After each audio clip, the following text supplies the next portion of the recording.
cheeky little bounce. Oh, well done. Runs towards goal. It's a chance. It's as good as you'll ever see. Oh, well done, Sauce. Hey, you like Pez? From the boundary line. Hello and welcome to Behind the Boundary podcast. I'm your host Pez. I'm here with Sauce, and I didn't think he was going to show up this week after he was really confident in his Pussycats last week. But the Saints got the chocolates. The Saints are playing finals footy, and the Cats, after winning the premiership last season, Sauce, are out of it. Of course I'd be here, Pez. You know, it's only 2 weeks away from the NFL season because AFL's done for me because the Cats are done. And I am looking forward against the Saints versus Titans in the week 1 of the NFL, which is 2 weeks away, mate, actually. So... I'm not worried about the NFL. New Orleans and Tennessee, is it? You're correct. I'm getting better. Look at you go. No. You know, we are an AFL pod, and despite the Pussycats having, almost a worse game than the Western Bulldogs had against the West Coast Eagles, I'll always show up, Pez, because this podcast is about making profit. And like last week, like every other week, we just keep rolling along and making profit on the AFL. Yeah, well, it's been pretty good. I think pretty good. Hang on. Let's talk this up, Pez. This is, the Saints season is our podcast betting stats. They've had a great season. They've overachieved. But I guess we haven't overachieved because we've underachieved at the moment. We've underachieved. 120 plus units in last season, which was 2022. And this season we sit as a combined total of 113.46 units in profit. So that's just in the profit there, Sauce. So last round 23, I profited 2.16 units, went 2 out of 3 of my bets. And for the season, I've profited 37.44 units. That's really cute, mate. For last week, I went 5 out of 6, and the only reason I missed one realistically was because you sort of tied my hands up and made me bet on the Pussycats, despite me not really wanting to. And the most confident you've ever been. You hardly bet on the Pussycats this season, and I was doing you and really exactly right. good. And I hadn't actually bet that one, and you forced my hand in that one. But you know what, Pez? I'm a good punter, and I'm up that many units. It won't matter. Even despite that terrible bet that you made me do, I still profited 6.49 units, which brings my total to 76 units for the year, Pez. Huge. An ROI of 41%. Just smashing it over here. Yeah, well, quality. You've got a little bits to go to my 2022 season, but we'll see how you go there. I profited a bit, so see if you can... profited off one. We don't do the cheeky anymore, mate. That's dead. That's dead. See if you could do that. It was interesting you say that I baited you into the Geelong bet. You really did. Was it during the third quarter? You're like, nah, Pussycats are on here. It's half time. You're a young ruckman, whoever it was. I was like, Rowan Marshall's giving this guy an absolute bath. And you were like, nah, watch him come in for a big second half. Halfway through the third, you messaged me like, yeah, not even halfway through the third. And I didn't even message you that it was dead. I just started listing off all of Geelong's shit ruckman. We listed... Oh, geez, that was a fun game. Trent West, bloody Dawson Simpson, Nathan Vardy. I didn't think of Trent West until like 4 days later because I was just still trying to think of... we still got 12 names deep of Geelong's shit ruckman. But the Saints... would have been amazing to be at the game, Pez. The Saints crowd was absolutely rocking the Mason Wood chant going around the ground. He deserves it. Wow. That just shows you the calibre of the St Kilda supporters there and how desperate and how surprised they were that they were actually making finals. But well, we've got to be able to cheer for something as a St Kilda supporter and go from there. But speaking of finals... That's the big thing because things were happening. Saturday night was the main one where Sydney were up by, I think, 32 points at three-quarter time against the Adelaide Crows. Adelaide came roaring back. They absolutely dominated, the most dominant quarter of footy without kicking it on the scoreboard I've ever seen. Ben Key snaps it from the boundary line and the goal umpire, no review, just goes, yep, confidence, I'm confident. Baby, confidence. It hit the padding, he said. It did. I watched the replay, Pez. When he's behind the padding. And we've got all these different angles. We've got the arc angles up on Twitter and everyone's like, what in the world is going on? Possibly cost Adelaide a chance to play finals. It's incredible, Pez, because we speak about this so often, but how can they get this so wrong? How can there be no soft review for a point? Like there's no option for why are they not reviewing that stuff all the time? Like she was so confident. He or she was so confident.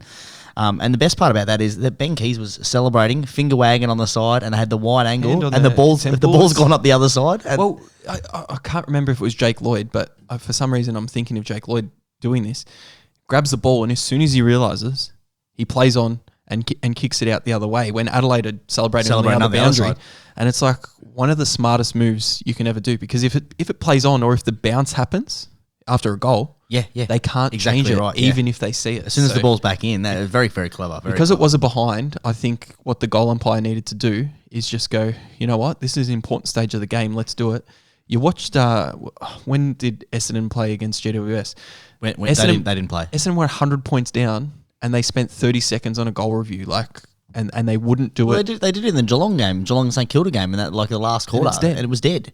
Just make the call. If the game can't be won, just make the call. It doesn't matter if it's wrong in the end. And for that game though, Adelaide needed to win and then beat West Coast this week, and they would have been a good chance to actually play finals because they've got a really healthy percentage. So the AFL absolutely shunned the Crows, and the Crows supporters would be very disappointed. But how do they fix it, Pez?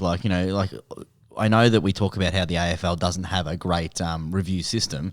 I don't want to see ever a captain's review being chucked in. I don't want to see that in AFL.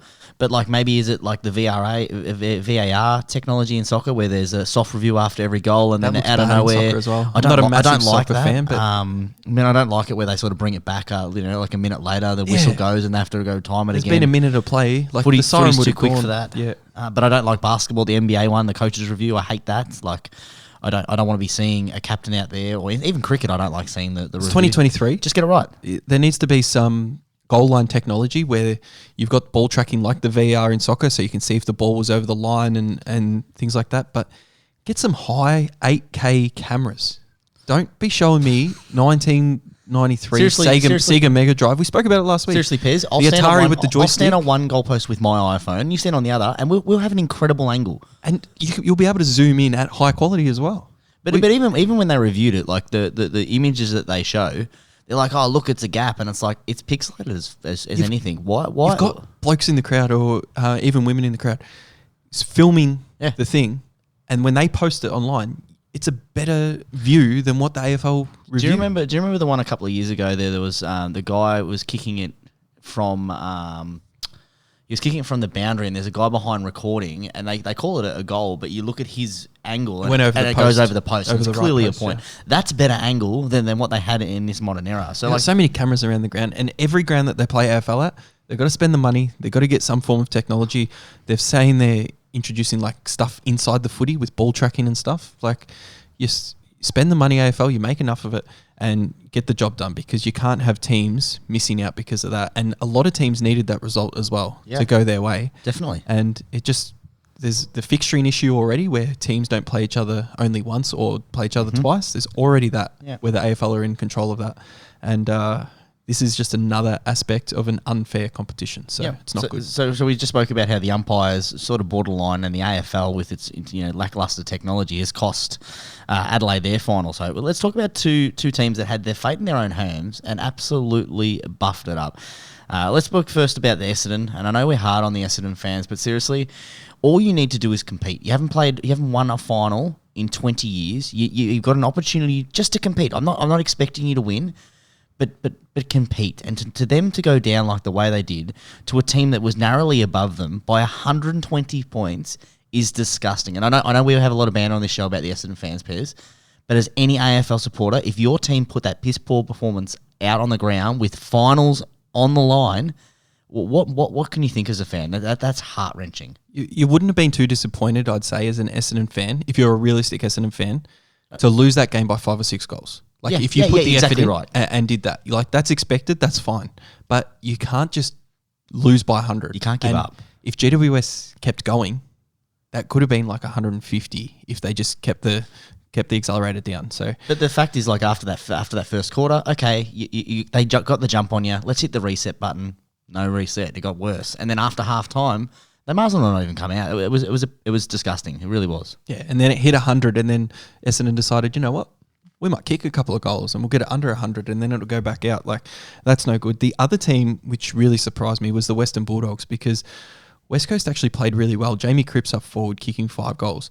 And they moved the ball out of the Bulldogs' defence with some speed and with some risk-taking which actually came off in certain cases. And the Bulldogs just couldn't get it down the other end and do what they needed to do. They got the lead in the third quarter, and then West Coast actually came again, which was really impressive from a team that was going to have the worst season ever and will probably go down as one of the worst seasons ever. Yeah. But they moved to 17th on the ladder after that and nearly gift North Melbourne Harley Reid. Not nearly. There's no chance North Melbourne win, no matter what. They're not going to beat the Gold Coast? Their list decisions, if they win that game, North Melbourne, who have won the wooden spoon the last 3 seasons, and 4 out of the last 6 seasons have finished with a number 1 or top 2 pick, if they give away this absolutely God-gifted talent in Harley Reid, who's a Victorian, to the West Coast, he's already sort of been murmurs that he didn't want to go to West Coast. North Melbourne should just fold because they've been gifted an absolute nugget here, and they just need to just strategically get belted by the Gold Coast in Tassie to lock this up. But see, if Hawthorn beat Fremantle, where Hawthorn can't go up, then the Gold Coast, if they win against North Melbourne as well, they'll go above and they'll get one less or one worse pick as well. That's what I mean. North Melbourne have to be so smart here because West Coast, yes, they want the number 1 pick, but obviously he's a Victorian boy. So there was already murmurs about him going home, especially with the Horn Francis stuff last year that happened. You don't want to see that happen. With all these Gold Coast academies come down, the second pick actually goes to about the 4th pick, which works out for them because they can get I think one of the South Australian or the Western Australian boys. Perfect for them. And also a good talent. I think that's why West Coast didn't really care if they won, because they knew there was a lot of talk that Harley Reid didn't want to go there. He made that public. It's win-win and they're for them. like, we're just going to get the second pick. Yeah. We'll probably take the same player we would have taken with the first pick anyway. Right. And we don't get criticised. Yeah. So it's clever. But the Western Bulldogs, I mean, for them, they had St Kilda and Geelong playing each other. All they had to do was win, and they lock up their finals, basically. The funny thing is, after all the talk this week, the Bulldogs are still likely, well, they could make the finals. All they need to do is beat Geelong, who Geelong have sent everyone in for surgery this week. Yep. So they have to beat Geelong, and then Carlton need to beat the Giants in the last game of the round, and the Bulldogs topple them, and they get in the 8. Incredible stuff. And funny things can happen in the last round, Pez, and it's something that we're going to talk about. Our bet slip. The fact that the size of the bets was relatively small. Our bets with an opportunity about 50 metres out. I was with a mate, and we were getting sort of ready to leave, and he said, I think I'm going to whack 10 on Maxi. Do you want some as well? And What's with the number? Oh, yes! Yes! Yes! Sauce didn't beat it. Pez is that keen to talk about the finals that he's interrupting our, one of the staples of the show there, Pez. That goes back to the Cheeky Punt pod days, that intro. One of the greatest intros you'd ever see, or you'd ever hear. We'd see it now with the TikTok. Make sure you jump on there. Yeah, jump on there. Haven't posted in a couple of weeks, but that's all right because everything's there on X. No, it's on Twitter. It says on Twitter. On Twitter. All our tracking at Behind the Bound, all tracking for the entire season, so you can see what's happening. And if you're an avid punter and you're not just I'll click on this video once and watch it, and if one bet loses, I'm out. You've got to track everything as it goes. And if you're a decent punter, you will track your bets, you track your wins, you track your losses, and you say a profit. Like sometimes when you speak to someone that's not a punter and you speak about the podcast and you say, yeah, we're up 113 units. They're like, yeah, but how much have you lost? I'm like, no, that takes into consideration like the money we put down. This is the money we've received back, like 113 units. Like they just don't seem to comprehend. So a stellar season. We're continuing to go here. And round 24, I'm not liking it for a number of reasons here, Sauce. There's lots of different motivation factors heading into the final round because your position on the ladder can change. If you're out of contention already for the finals, what's your mindset going in? What players are retiring and what players are you trying to send off with a W as well? So lots of things we'll speak about in each and every game. Finals are really funny, Pez. Like as you said, there's a range of different circumstances and there's a lot of different strategy that you can go into it. The last couple of weeks we've been speaking about how important coming into finals are and form and the different scenarios. But the last round, especially over the last 7 years with this inclusion of the bye in the last round, it's changed a range of things. So a lot of teams aren't resting anymore coming into it, those finals teams. This season's quite unique because there's only about 3 games that really can change the finals shape up. Not like last year where Carlton needed to win the last round to secure their spot. So it'll be very interesting to hear your theory and how you're approaching this round. And I think it's something that punters have to be really careful about, because Sportsbet doesn't adjust realistically. They don't adjust for all these extra things that we're going to talk about. So you have to have a little bit of nous about the footy, about what's going on, and have some sort of theory or trend or something that you're looking for approaching finals. Yeah, well, you if you were looking at it during the week, you would have seen at the end of round 23, like on the Sunday or the Monday, a lot of the odds have been crunched coming into now. And even when I put one of my bets down this afternoon, because I usually like to wait to the podcast recording day, it's been crunched in again, even further, because teams come out and more information comes out. So it's very, very interesting, but we'll get into that through each and every game.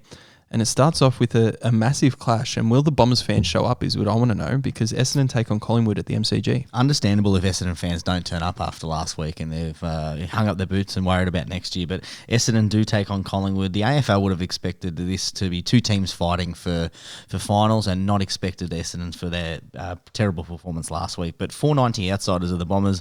$1.17 favourites are the Pies. Minus 30.5 is the line. Over under 173.5. Pez. Essendon, I mean, let's talk about Collingwood. Collingwood, they take this win surely and secure a top spot.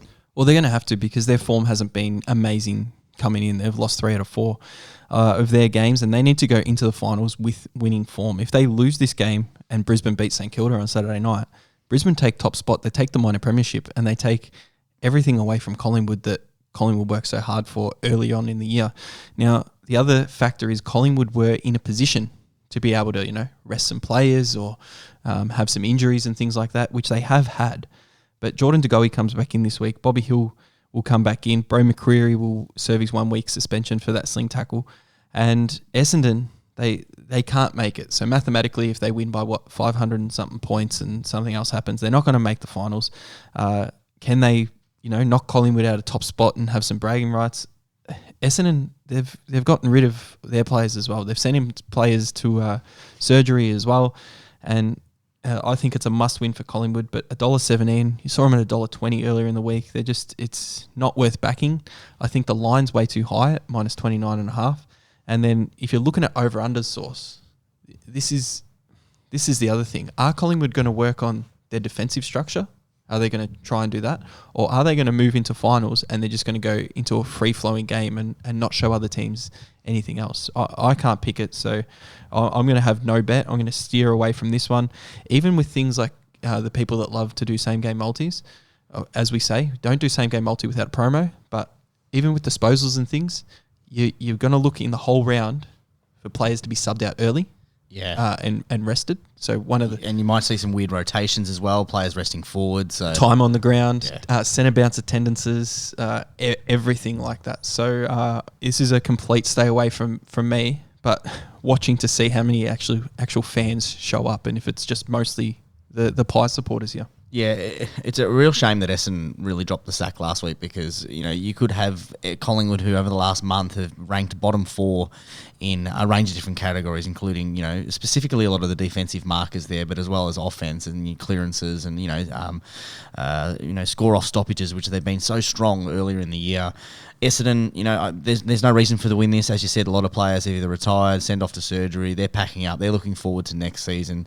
To me, there's 2 angles this round. I'm really going to be focusing on the top 4 teams. So for me, over the last 7 years, not for me, but the last 7 years since we brought in the pre-finals bye, if the top 4 teams aren't playing each other, only one of those top 4 teams in the last 7 years has lost. And that was Adelaide back in 2017, when they lost to West Coast in the last round of the season. But they had top spot tied up. Geelong lost coming into that. Geelong won, but didn't have enough percentage in that last round. So they had top spot sewn up. They were playing Geelong the next week. So it was all set and done. So I'm looking for Collingwood to win. I know it's only, $1.18. But I'm looking to partner up all 4 top 4 teams and give me odds about $3 something. That's including Melbourne, because the stats say that the top 4 teams win. The other angle that I'm looking at, Pez, and I'm going to say this once, and there's a lot of me talking here, so you're just going to have to listen, but it's going to sort of solidify my bet for the rest of it. Over the 7 years since we've brought in that pre-finals bye, there's been 63 games. 40 of those games have gone over. Okay, so over whatever the closing score was in the total over-unders. 23 of those games have gone under. Of those 23 games, Pez, 18 of those games involved top 8 sides, and 10 of those have been the top 8 sides playing each other. So this round, if there's a top 8 side involved, I'm going to be wary. Playing each other. Right? But if there's top 8 sides playing each other, I'm going to be looking at the under. And if it's going to be anyone else, I'm going to hit the over. So in this game, I've got a top side playing a side that's not going to make the 8. So I'm going to go the over, Pez. That's what I'm hitting. I'm just pulling up the market that I had. I had the over in the Essendon game. I've got all my notes here, Pez, looking good. I'm going the over 173.5. Pez, as well as that, just so you can get a bit of an idea of how high these go over. In the games that went over the last 7 years, 15 of them went over 200 points. Pez. So 15 out of 40. 15 out of 40 went over 200 points. And if you think of how many games go over 200 points during the regular season, it's not a high percentage. Yeah, it's not very much at all. So, interesting angle. You've gone back through the record books there and the pre-finals bye. And I haven't looked ahead. Are we having is it a week off next week? Yeah. Is that what it is? Spion. We are Spion. We can still catch up, Pez. We can still have a cheeky beer. Yeah, I'm sure we can find something to bet on. week off footy. That's not Yeah, I mean, it's good so that we don't have people tanking and resting in that last round. But as you said, Pez, for approaching the last round of footy, where there's a couple of dead rubbers, there's a couple of games where it's not going to affect their sides. There's a couple of sides that have quite motivating factors. I'm not going to be touching disposals because we don't know where they're going to be playing. You know, you could have coaches that sit there and go, I don't want to give away too much for next week. Not that the teams haven't already studied them, but I'm just going to stick with the overs and the unders. And I've got one bet in there for a money line, but otherwise keeping it really basic. All right, and so we will head to a game with two teams out of contention, out of the 8 in Hawthorn and Fremantle. Hawthorn and Fremantle. This will be a great game. It should be free-flowing, I'd say. $1.62 favourites are the Hawks after some really impressive recent form. 2.26 outsiders, the Dockers. -8.5 is the line. Over-under, 169.5. Well, these are the factors you got to look at in round 24. You look at the ladder and you look at both of the teams. Yeah, Hawthorn, they're on 28 points. The next position on the ladder that's higher than them is 36 points. So even if they win by 1,000 points, they're not going any higher. You look at Fremantle, if they were to win, they're probably not going to make up the percentage on the Adelaide Crows, so they can't go any higher. But if they lose and Gold Coast beat North Melbourne, which they're favourites to, Fremantle will get a better pick in the draft as well. So do you look at that? I really liked Hawthorn earlier in the week because I thought, you know what? They're a young side. I've watched them live a few times this year and they've really impressed me. Yes, they've dropped off in games and they've got belted in a few games as well. And then I thought, all right, if Mitch Lewis comes in, I'm going to go to Blue Bet and I'm going to chuck it down on the money line for the Hawks. He didn't come in, so I'm going to leave this one alone as well. A reason being, Michael Walters and Joel Hamlin come back in. Michael Walters has been, not in the side at the start of the season. I think he's still a decent small forward, but he's on the older side. So is this going to be his last game of AFL footy? And is that another reason? Who is retiring from Fremantle? Who's retiring from Hawthorn? And who are the players going to get up for it? Sounds like a silly thing to say, but you're in the rooms pre-game. The coach does the speech. Boys, this bloke's last game. You get that little bit of extra energy, that little bit of extra speed on the footy. And it's really hard to tell. I mean, Hawthorn and both these sides are quite young sides, so they're probably looking ahead. It's a long season. We see a lot of younger teams when they trail out towards the end, they die off, and it's quite a long season to run out. They need another pre-season under them. But now you're talking about, okay, what is the motivating factor to help get them up there? Realistically, we're trying to stretch for a motivating factor for both these teams. We can talk there about picks potentially. We can talk about retirees and recent form. For me, not enough information. Two unpredictable things. You got Fremantle, who probably has had better form over the last probably month or so. When you take away their opposition, they've had a couple of wins in there. Still, their form's not great. Hawthorn have been competitive. Probably a bottom 4 side though. Still, for me, not enough in it.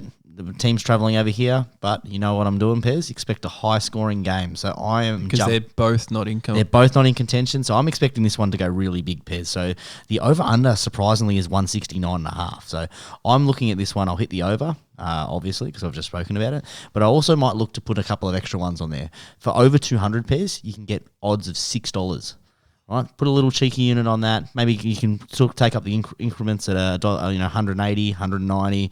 You obviously go up like $2, $4, $6. That's where I'll be looking in that one. Waiting to do a proper weather check though to see how high I go up on it. So very high scoring. Check the spreadsheet before the game on Saturday, and then we'll see where the source has gone in that one. All right, let's get on to North Melbourne taking on Gold Coast. $4.05 outsiders, the Kangaroos. $1.23 favourites, the Gold Coast. Minus 24.5 is the line, which is really surprising for me considering what is at stake for North Melbourne to lose. Over under 174.5. Pez. Surely North Melbourne absolutely strategically lose this game because the players, as you said, there's different motivating factors for them. One of the clever reasons that they probably retired Zeeble last week. Our thoughts go out to Zeeble as well, who's recovering in hospital from an absolute dog act, coward. But yeah, surely North Melbourne put the cues in the rack in this and sew up Harley Reid. Yeah, and not being there, not knowing what happened with the Jack Zeeble incident, you got 3 blokes in the news that had a bit of a scuffle and sent him to the hospital, which is not good. You don't want any physical, violence when you go out and have a drink, do a bit of celebration, and especially on his last game, and he's had a stellar career. Yeah, his last game, his first game. If you haven't played AFL, you don't want to see that anyway. Well, you don't want to see that anyway. And Alistair Clarkson come out during the week and said, "I'm not going to put a curfew on my players. Like my players are going to be able to do." Whatever they see fit, whatever they want to do, and it doesn't matter if you're an AFL footballer famous or if you're more famous and you've got the paparazzi following you. You should be able to live your life and do a few things. This shouldn't happen anyway. Very disappointing. People have a couple of beers. You just need to be responsible. Don't be a hero. They would have seen him and they would have known it's Jack Zeeble. They would have been mouthing have off. a look at this. Yeah, absolute rubbish. But we're leaning in this one, Pez. I think it's silly for the whole North Melbourne Footy Club if they win this game. I think there's no option in their future. They've already embarrassed themselves over the last 5 years at least. There's losing to Gold Coast in Tasmania isn't going to add any more embarrassment to it. It's actually going to give some excitement to your fans because you add another young bloke and you make a bigger case for the priority. Yeah, that has the potential. 3 wooden spoons in a row. That'll be a big case for priority. Imagine you got pick 1 and 2. And there's also talk, and I can't believe there's talk about this, but Ben Mackay signing a massive contract at another club.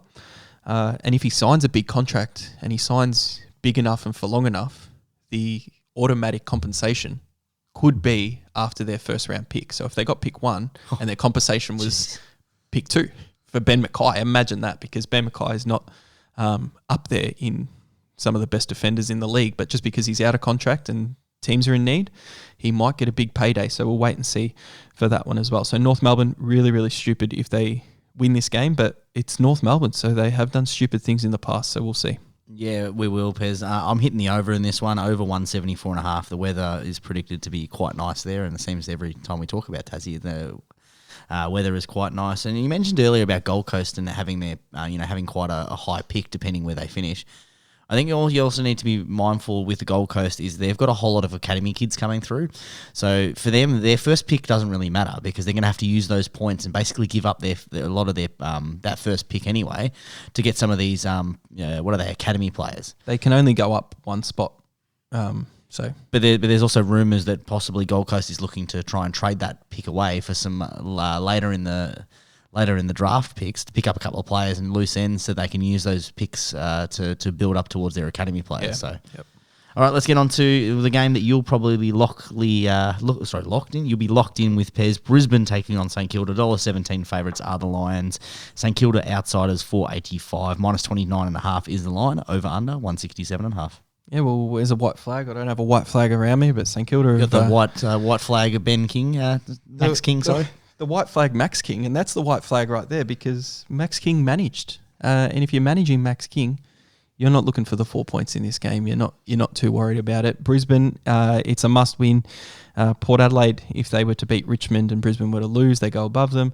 If Melbourne were to beat Sydney and Brisbane were to lose, they go above them. So Brisbane could actually drop to 4th, have to play Collingwood at the MCG, which they don't want to do. They want 2 home finals at the Gabba. They'll go hammer and tong. They'll try and get this. The only thing more certain is the ladies giving a follow to Devon Robinson after last week losing his shirt. Had a long time without a top on. couple of thousand followers. I was listening to a podcast earlier, Brisbane one. He's up to 45,000. Yeah. Yeah, he got 11K during the game. 11,000 followers during the game. Unbelievable. Pez, that's a long time without a top on. That is a long time. Did you see the guy, the guy on the side with the new jumper? Yeah. And he had to, like, I'll set up for the GPS. I've got to go get the old one and get the GPS. Just give him the jumper and put the GPS in. Do you know what the best thing was? Is you're watching it. He didn't look once over at that bench with a rig like that. I mean, obviously everyone's made the jokes like, if you got a rig like that, why would you put a top on? But I love that not once did he look over there, and I'm so locked in, I'm so focused. But he's standing on the mark and he is tensing. He is sucking it all in. He's tensing. What? He probably didn't want to go to the bench because he just got done holding the ball. It wasn't holding the man. They held his little cape that he was wearing too. That was hilarious. Because I was saying when it was hanging off his neck, I was like, he's got to just take it off because he's so easy to tackle if he got the ball. So if you grab it's around his neck. If you grab the jersey, is that too high? It can't be. Well, it's only attached around his neck. grab the jersey. The AFL stuff. It would have been amazing. Sorry, Pez. How amazing would it have been if he'd broken free and he's running out the ground with this cape flying out the back, shirtless, and then he kicks the ball It'd forward. It'd be good for the social media teams, wouldn't it? Oh, it'd be so good, wouldn't it? But yeah, I think Brisbane will win. I will be watching the Saints with interest because when the Saints do eventually maybe lose, they can't go above Carlton, but Sydney and GWS could go above them. And realistically, if you're a St Kilda fan, I wouldn't mind playing 5th versus 8th against Carlton at the MCG in front of about 85,000. That'd be nice. Yeah, I love this game for my theory, Pez, with the unders. I think this is an absolute lock. The under 167.5, Pez. If you look at it for the season, St Kilda haven't gone over 167 18 times. 18 times this year, their games have gone under that. Plus, you put in the stats for top 8 side playing each other. And St Kilda, the trend over the last month, I know that they're resting King, but when they play sides that are potentially better than them or equal with them, they lock down that game. 167, I love this. So that's an absolute lock for me, Pez. 2 units straight on that one. You don't think it could be free-flowing at the end if Brisbane are up 5 goals? No. All right. No. Go from there. Even if it is free-flowing, Pez, we're still thinking St Kilda, what do you think it's going to be, 100 to, 160, 170? That's pretty high scoring for both those sides. Brisbane have been quite difficult to score against, so even if Brisbane sort of get out and about, St Kilda aren't scoring that many. It'd be 100 to 70 is the kind of score you're looking at. Yeah, I think it'll be much lower. I think it'll be about 100 to 50. My numbers say about 150, so that's exactly what I'm hoping for. Oh, of course you would be if you're betting on it. Let's get on to another dead rubber for Geelong fans anyway. Geelong taking on Western Bulldogs. 2.33 outsiders are the Cats. $1.58 favourites the Dogs. -8.5 is the line. Over under 165.5. I had to actually look up some player profiles in this one because there's 4 players that I've never heard of that are coming into the Geelong lineup. Remember the names. That's the next premiership next year. Yeah, I can't even say some of the names there. That's interesting. But Menegola comes back in. Is that because he's on the outskirts and he's not been injured the whole time? Just trying to get the trade value up there, Pez. Yeah, but listen to these ones. And I'm not going to say Radigalia because it was actually better for Geelong that Radigalia went off last week. But I'll say Brad Close, Jeremy Cameron, Mitch Duncan, Tanner Bruin, Tom Hawkins and Zach Tui. Yeah. There's 6 of your top 10 players that are going out of this thing. The Bulldogs, you still have a chance to make it here. You bring in a couple of players. Tom Liberatore is back from injury, so that'll help them a lot.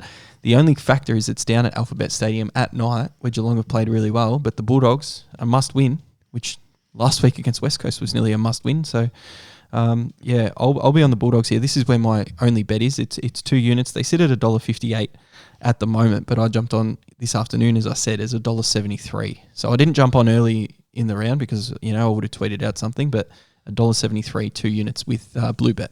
2 units Blue Bet, $1.89. The moment Geelong lost, I put it on because it's dead. It's absolutely dead. They're dead in the water. They don't win this game. The moment that happens, you saw the body language of them coming off. Pez, I locked in the exact same thing. $1.89, loved it. What do you? The Cats were sitting $1.90, 92. Ridiculous. Their season's dead. Season's dead. And Bulldogs still alive. And then the Bulldogs, especially when they lost against West Coast, it actually helps out a lot more in this game if you're going to be backing the Bulldogs. So it is a GMHBA, but I'd be surprised if Geelong won. That's the only thing that sort of throws things off. Is the only time that Geelong lose I mean, they're not playing Fremantle, so like they don't really lose that often at GMHBA Stadium. Alphabet Stadium, they only really lose to Fremantle there. Otherwise, GWS last three times on the trot. The Dogs, please. That's the only thing. I mean, it kills me. It's gonna hurt. It kills me. You bet on the Dogs against the Cats. How can you not? How can you not though, Pez? The absolute value. It's not free money, but it's close to one of the bets of the year. And even if it doesn't get up, it is close to. There's still a good chance. Still a good chance. At $1.58, it's still the good Doggies value. need to come out absolutely firing. Still good value. And they won't want a slow start after last week. The only good thing about this for Western Bulldog fans is that they lose this game. Is surely that is the end of Bevo. Surely. Has to be. Has to be. Surely this week, Bont goes into the rooms and says, "Hey Bevo, I'm not a big coaching guy. Let's try something weird and play everyone in their best fucking position rather than experimenting around the ground. You know, how about you just put me in the midfield where I'm about to bring a Brownlow? Just put me in the midfield, please." I don't know how many listeners we've got that go for the Bulldogs, but me as an outsider, I guess, watching the Bulldogs each week, I love watching Jamari Ugelhagen up forward. I love some of the structures and I love some of the midfield where they win the footy and they go. The other thing I love about the Bulldogs is Ed Richards and his one-on-one defense as that mid-sized You're all defender. about him this year. Oh, I love watching Ed Richards play. The thing I don't love is Rory Lobb, because I see that guy in a position, every marking contest that guy is in, he's in a position where he's attacking. Yeah? Have you ever seen Rory Lobb, float back, being one of the biggest guys on the footy field and, help his team defend a little bit? No. It's always bloody Tim English, and if not, it's Aaron Norton at the end of a quarter going back. So Rory Lobb, I think he might be a little bit of a selfish footballer, or maybe not much up top there and a little bit of air up there because he is so tall. But yeah, Rory Lobb would be really frustrating to watch as a Western Bulldogs fan. Very much so. It's funny. Like it was like maybe 2 years ago they didn't actually have him, but then they went and got him too. Yeah, and he was doing the same thing at Fremantle. I mean, he was. I know he kicked about 5 goals from 50 metres out on the boundary to beat the Bulldogs in a game, and I can think that might be the reason why they got him. That was literally what signed his contract, wasn't it? But yeah, no funny good. That Pez. All right, let's get on to the next game. In that game, obviously, I'll be backing the over as well, Pez. I don't mind that one if you're looking for. Jeez, you got a lot of bets out here. I've got one so far, and you've just bet after bet after bet in the final round of the season. Look, I have the over and unders. I haven't put down all of them, but I'm just telling you about the theory that I'm going through. I did say I was waiting for it. You will check the spreadsheet before the game to see those up there. But let's get on to the next one. West Coast taking on Adelaide. 4.15 outsiders. The West Coast Eagles. Adelaide $1.22 favourites. Minus 29.5 is the line. Over under 179.5. Pez. Adelaide will be disappointed after last week. Their finals hopes sort of diminished by an umpire's call. Surely West Coast don't make it 2 wins in a row. No, and while I start to speak about this, can you look up the Coleman medal and just see how much Kerno's ahead? 8 behind. 8 behind. Okay, so there's your angle if you're looking for something here. Sorry, it's 8 behind. So 9 it puts him in front before Carlton play. Yep. All right, so we're talking about Tex Walker and Charlie Curnow for the Coleman medal here, and Curnow played really well against the Gold Coast and dragged them over the line last week, so he was able to get a bit of a bigger lead. Adelaide can't make the finals. AFL incompetence. Will they come into this game going, you know what? We don't give 2 shits. We're just going to, we're not going to care. It's the final game of the season. We're just going to, have fun, party in Western Australia. Or do they go in all guns blazing, try and win this game by as much as they can, and then go, you know what? If we had beaten Sydney, this is where we would have finished and put more pressure on the AFL. Because I think if Adelaide win here, there's more pressure on the review system to get it fixed for the future, so I'll be going for that.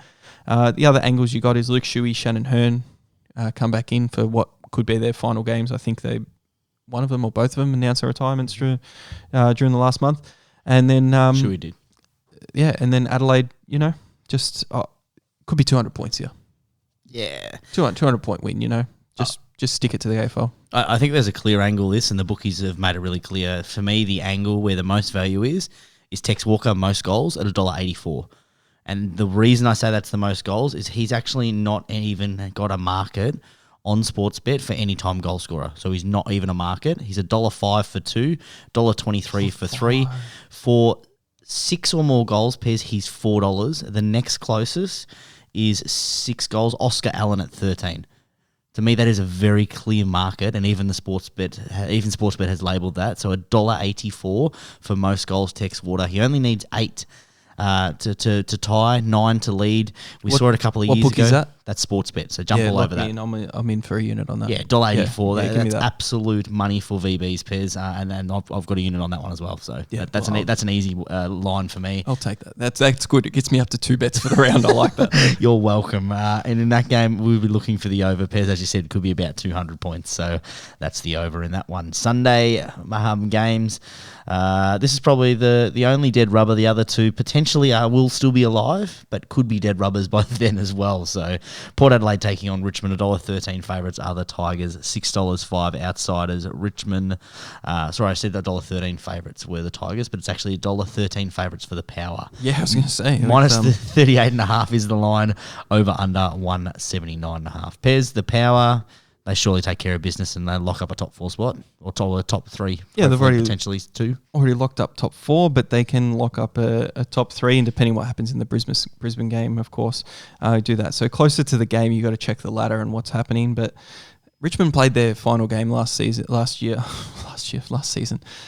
week when Jack Riewoldt retired and Trent Cotchin retired, and they're not playing this week. They've also managed Dion Prestia, so they're going in with a really young side, going over to Port Adelaide, and Port Adelaide should just take this one to the bank and win this one at $1.13. No value for me, and I'm disappointed in Jack Riewoldt, and he started off the day, could have kicked the first goal of the game last week, and he kicked it, 10 metres left of the behind post there, Sauce, and he didn't have a good day in front of the sticks. He was 1 goal, 3 I think it was, and two no scores or 3 no scores, and did not get anywhere near the most goals. Yeah, I was expecting a bit more fig jam from Jack Riewoldt, especially how he started earlier in his career of look at me. He's going back to his Coleman medal days where he was selfish as. He has become quite an unselfish. I thought he was going to bring it back. Do you know what I'm a little bit surprised at? That you haven't seen enough vision this week of obviously him coming into it in one of his last games. Is the little climbing up through the... Remember when he was climbing up through the thing and he he was injured. He was injured and he pops his head over the...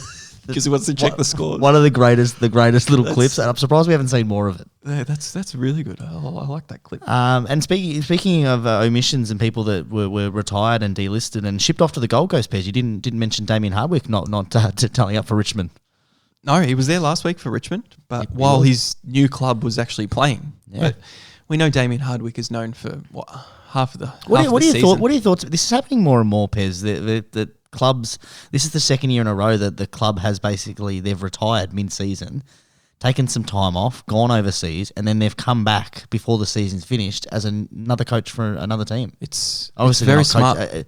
Very smart for the coach because they get to extend their career. Because you think if a coach stays at a club and they're down the bottom of the ladder and they lose, they finish bottom 4 years in a row, their resume doesn't look very good anymore. Yeah, they won a premiership here, but 7 years later, it's not very good. I don't like it. It's the way of the future because these career coaches that want to coach for 20 years, they're not going to do it with one team. This is the way it has to be done. And Hardwick actually gets a decent list with academy people coming in, as you said. Possibly Martin being shipped up there as well. Yeah, just shave a few, shave a few of the edges off that Gold Coast Suns team. Maybe a few more recruits from Damien Hardwick, and they could be looking pretty good. And Richmond, they're going to start going down a little bit. We'll see if they can rejuvenate after all these retirees. You'd be spewing if you were Taranto or a Hopper, wouldn't you? Being sold on the Richmond dream. Premiership, three pre-coach, you've invested your future in there. Like if you were tossing up between them and say Collingwood or Melbourne, both of those clubs are still at the top and they've still got their coach there. You'd be sort of spewing. This is the other thing. Where do you sit on this? Like Damien Hardwick's copped a lot of blame for the Taranto and Hopper deals. Like you've made a 7-year deal for these players and then you just, jump ship. Surely, I know he's got a little bit of a say, but he doesn't have the majority say. Like that's up to the club and the list managers. I guess when you're looking at and obviously I've never been in this sort of position, but if you're being headhunted or you're doing tours at clubs, part of the package that you're selling is the coach, and obviously you sit down with the coach, and that would be heavily involved in your choice there. Does he have a responsibility of where the contract lies and how many years? No. Well, do the list But managers but go, if- we're going to offer this guy 5 years, and then the coach comes and goes, nah, I met with him, give him 7. No, but I think it might be the other way. I think that Hopper, for example, or Taranto might say, hey, I want 7 years. And after meeting with Richmond, he's like, hey, I'm gelling with Hardwick here. 7 years, me and him, like, I think it's more leverage for the players to be able to utilise. But I think it's a bit stiff that you've when you sell to a company and you want that job, you expect those pieces to be there within the first 12 months. Like, it's not even 12 months and he's gone. Yeah, well, I think they knew there was a lot of retirees happening. So Retirees are fine, but not the coach. Like, that's the one thing that you would expect them to be there. yeah, the coach is gone, but can they rejuvenate their list with those 2 main midfielders in Taranto and Hopper? It'll be very interesting moving forward to see what happens. They do need to go down the bottom and get a couple Interested of to see draft picks, their I think. over-under next year. Yeah, it will be. All right, let's get on to the last 2 games of the round. Sydney taking on Melbourne, $1.79. Favourites are the Swans at the moment. $2.07 outsiders. At the moment. Melbourne at the moment. -2.5 is the line. Over under 162.5 pairs. I say at the moment because I think these odds shift dramatically depending on the results and what teams are playing for. Maybe not dramatically, but I think if Melbourne have something to play for, like a top spot, I think they go into favourite. At the moment, they're outsiders. Yeah, well, they can't, not for top spot, Top- but well, they so could for- go top 2. Top 2, sorry. So if Brisbane were to somehow lose to St Kilda Yeah. and Richmond were to beat Port Adelaide, I Melbourne mean- are playing for top 2. Yeah, they'll go all if, over that. if Essendon beat Collingwood and Brisbane lose, then they could play for a top spot. But you go the other way. If Brisbane beat St Kilda, Sydney are playing for a home final because they'll jump above. But I just think Melbourne have a lot more to play for, and them seeing a home final.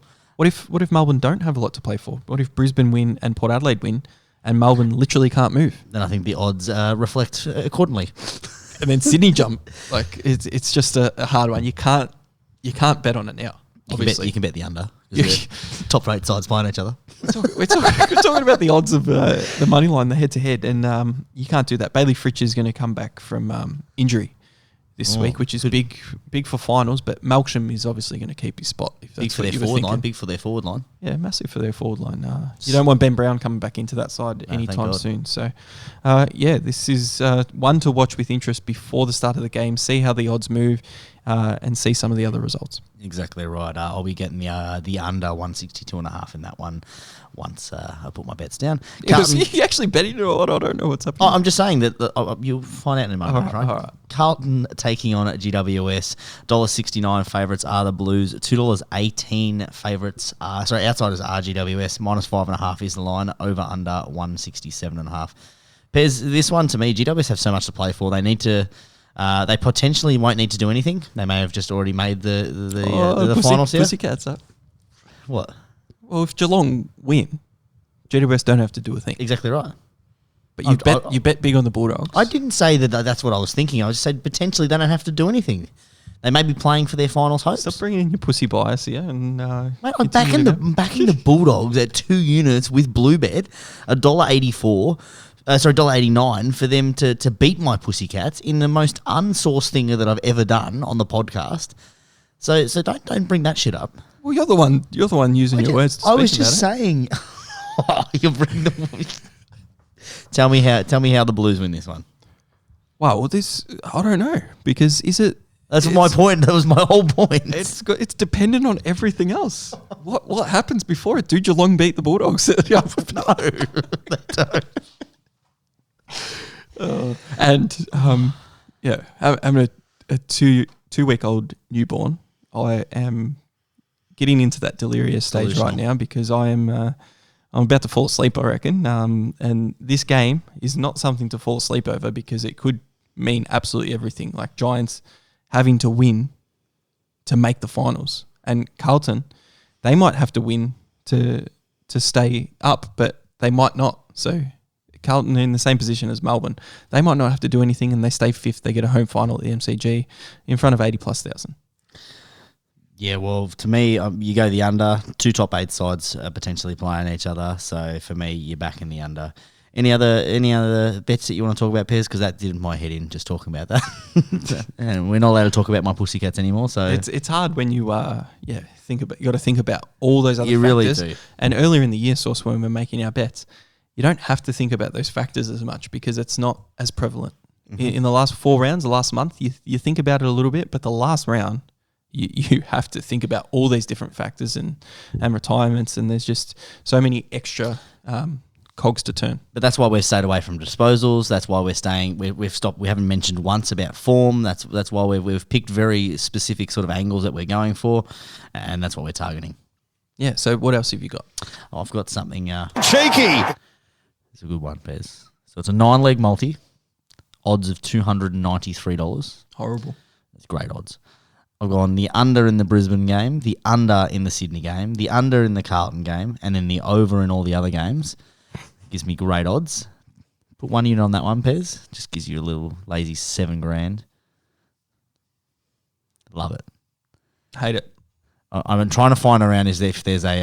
I'm trying to find one of those markets as like if you've got like 4 legs and one fails across different things. But so I've got. You're in profit so much that you just going to throw a unit on that. It's like the reverse casino. You know, with you get the. You've waited till the end of the year to do your cheeky, and this is your cheeky for the whole season. Cheeky! It's going to put me well above you, Pez, when it wins. Mate, if I get this up, ooh. Yeah, good luck. You can tell that you can tell exactly it comes up. the reason we're having a bit of fun with this one, Pez, because as we've said, and we're going to say it again and again and again, can't read too much into that last round because there's too many other factors at play. Look for our spreadsheet to see exactly where those bets are.